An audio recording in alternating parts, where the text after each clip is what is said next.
Hello students, आज हम photosynthesis के सेकेंड स्टेप यानी कि डार्क रिएक्शन के बारे में इस वीडियो में जानेंगे। पहले वाले वीडियोस में हमने फोटोसिंथेसिस के लाइट रिएक्शन, दो फोटो सिस्टम्स और साइक्लिक और नॉन साइक्लिक फोटोफॉस्फोरिलेशन के बारे में पढ़ा था और ये जाना था कि किस तरह से जो फोटोसिंथेसिस है उसमें दो प्रोडक्ट्स बनते हैं जिन्हें हम एसिमिलेटरी पावर्स कहते हैं, और वो जो एसिमिलेटरी पावर्स हैं वो डार्क रिएक्शन में काम में आते हैं। तो डार्क रिएक्शन, जिसको कि केल्विन साइकिल भी कहते हैं या C3 साइकिल, क्यों C3 साइकिल कहते हैं वो हम अभी इसके बारे में चर्चा करते हैं। तो सबसे पहले एसिमिलेटरी पावर की जहाँ बात आ रही है, एसिमिलेटरी पावर दो तरह की होती हैं। एक होता है ATP, एडेनोसिन ट्राइफॉस्फेट, और एक होता है NADPH2। ये दोनों ही जो कंपोनेंट्स हैं वो लाइट रिएक्शन में बनते हैं, जो कि साइक्लिक और नॉन साइक्लिक फोटोफॉस्फोरिलेशन होता है उसके द्वारा बनते हैं, और डार्क रिएक्शन में इनका यूज़ होता है। अब डार्क रिएक्शन में सबसे पहले हमने देखा टर्म आई थी C3। C3 से मतलब है कि C3 को बोलते हैं केल्विन साइकिल। जो हम पढ़ रहे हैं वो है केल्विन साइकिल। केल्विन साइकिल का मतलब है C3, जो वर्ड लिया गया है उसका मतलब है कि जो फर्स्ट स्टेबल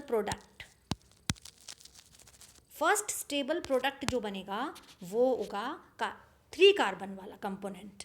3 कार्बन वाला कंपाउंड जो होता है, अगर वो फर्स्ट स्टेबल प्रोडक्ट होता है तो उसको हम केल्विन साइकिल बोलते हैं। इसी के साथ साथ दूसरी और भी कई तरह की साइकिल्स हैं, जैसे कि C4 साइकिल। C4 साइकिल यानी कि hatch and slack cycle. Hatch and slack scientist थे जिन्होंने ये साइकिल बताई थी, समझाई थी, जिसे हम आगे वाले वीडियोस में पढ़ेंगे। यहाँ पर मैं सिर्फ आपको टर्मिनोलॉजी बता रही हूँ कि C3 और C4 और CAM या C2 साइकिल्स क्या होती हैं। C3 cycle Calvin cycle, C4 cycle hatch and slack cycle होती है, और जिसका कि फर्स्ट स्टेबल प्रोडक्ट जो है वो 4 कार्बन कंपाउंड होता है। उसी तरह से एक और साइकिल होती है जिसको बोलते हैं CAM, crassulacean acid metabolism. Crassulacean acid metabolism यानी कि CAM साइकिल, ये फैमिली क्रेसुलेसी के अंदर होता है, और ये भी एक तरह का प्लांट में जो मॉडिफिकेशंस हैं या अपने आप को एडजस्ट करने के लिए, एनवायरनमेंट में एडजस्ट करने के लिए, ज़्यादा से ज़्यादा कार्बन डाइऑक्साइड को यूज़ करने के लिए जो मॉडिफिकेशंस किए जाते हैं, उसके आधार पर ये नए तरह की जो ये अलग अलग साइकिल्स हैं वो बनी हैं। तो नॉर्मली केल्विन साइकिल होती है हर प्लांट में, और कुछ प्लांट्स हैं जिनमें C4 साइकिल होती है, कुछ होते हैं जिनमें CAM साइकिल होती है। उसी तरह से एक और साइकिल होती है जिसको कि अभी इसमें जिक्र नहीं करेंगे हम, C2 साइकिल। C2 साइकिल होती है जिसको हम बोलते हैं फोटो रेस्पिरेशन की जो प्रोसेस है उसके अंदर वो जो साइकिल है उसको हम C2 साइकिल कहते हैं। हालांकि ये रेस्पिरेशन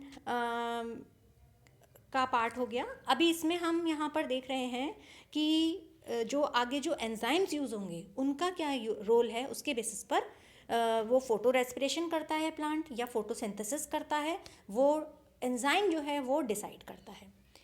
तो सबसे पहले उस एंजाइम के ही बारे में बात करते हैं। Ribulose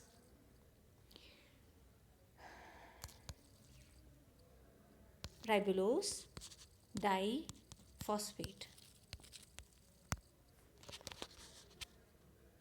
carboxylase.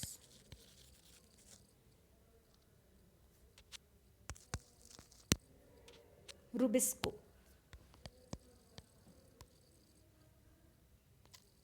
रुबिस्को या RUDP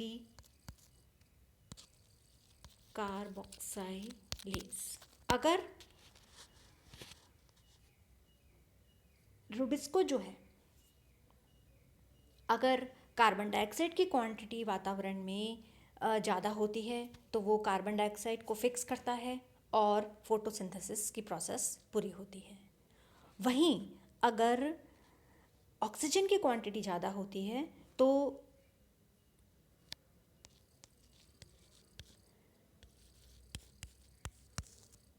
ऑक्सीजन में O वाला जो कंपोनेंट है, देखिए ये कार्बन जो है, अगर कार्बन डाइऑक्साइड ज़्यादा है तो ये कार्बोक्सिलेज की तरह एक्ट करता है, और अगर ऑक्सीजन ज़्यादा है तो वो ऑक्सीजनेज की तरह एक्ट करके और फोटो रेस्पिरेशन की प्रक्रिया पूरी करता है। तो इस तरह से हम देखते हैं कि एंजाइम जो है वो डिसाइड करता है कि प्लांट में कौन सा प्रोसेस होगा। अब यहाँ पर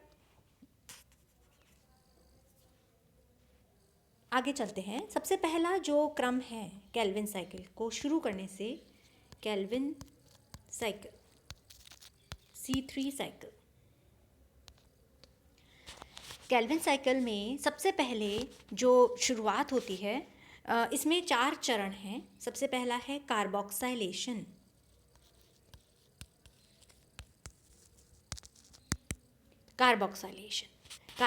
कार्बोक्सिलेशन का मतलब होता है कार्बन डाइऑक्साइड जो है वातावरण में वो फिक्स करना। अब इसके लिए जो फर्स्ट कंपोनेंट है जो इसको फिक्स करेगा वो है राइबुलोज 1,5 डाइफॉस्फेट। Ribulose 1,5 diphosphate. अब जो राइबुलोज 1,5 डाइफॉस्फेट है, आप देख रहे हैं यहाँ पर इसमें 2 फॉस्फेट होंगी। राइबुलोज जो है वो क्या है, दो आपने शुगर के नाम सुने होंगे, राइबोस शुगर होती है जो कि 5 कार्बन शुगर होती है, और उसी का आइसोमर है राइबुलोज, राइबोस एंड राइबुलोज। तो यहाँ पर हम काम में ले रहे हैं राइबुलोज जो कि 5 कार्बन शुगर है और राइबुलोज 1,5 डाइफॉस्फेट। अब इसमें जब अपन राइबुलोज 1,5 डाइफॉस्फेट, इसमें हम कार्बन डाइऑक्साइड ऐड करते हैं और वाटर मॉलिक्यूल ऐड करते हैं। कार्बन डाइऑक्साइड और वाटर मॉलिक्यूल जब ऐड करेंगे तो कार्बन डाइऑक्साइड जब एक ऐड होगा तो हमें पता है ये क्या बन जाएगा, 6 कार्बन कंपाउंड। 6 कार्बन कंपाउंड बनता है और एंजाइम राइबुलोज डाइफॉस्फेट कार्बोक्सिलेज की प्रेजेंस में यहाँ पे फर्स्ट प्रोडक्ट जो बनेगा वो बनता है PGA।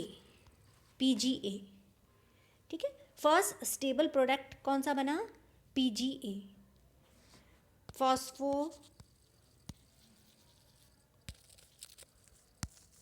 Glyceric acid.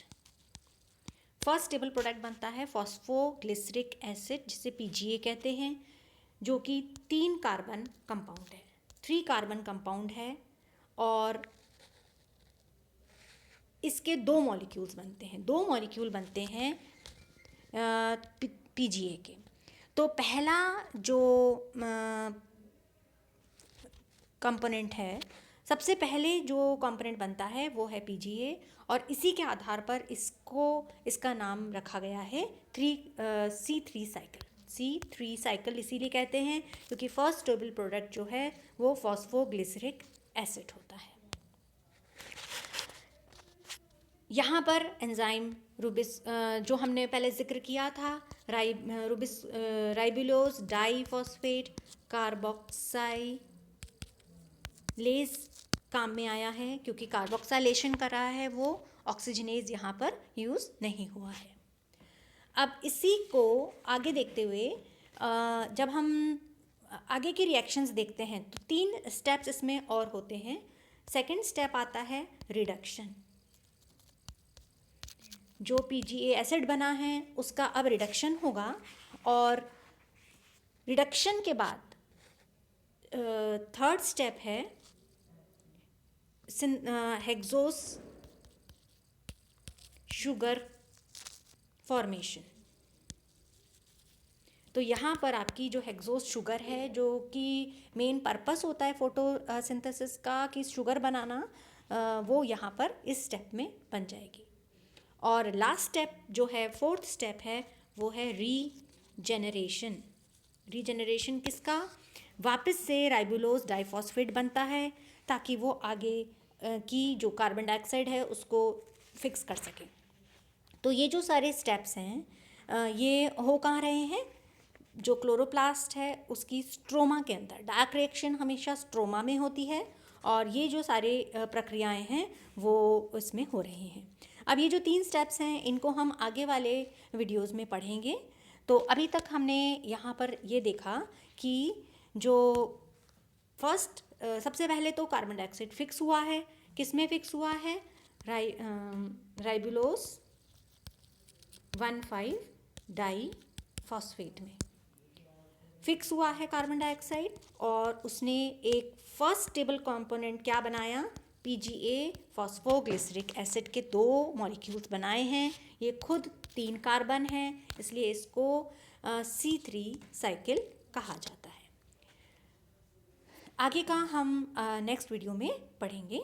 इतना आप समझने की कोशिश करें और इसको फॉर्मूले को लिखकर प्रैक्टिस करें।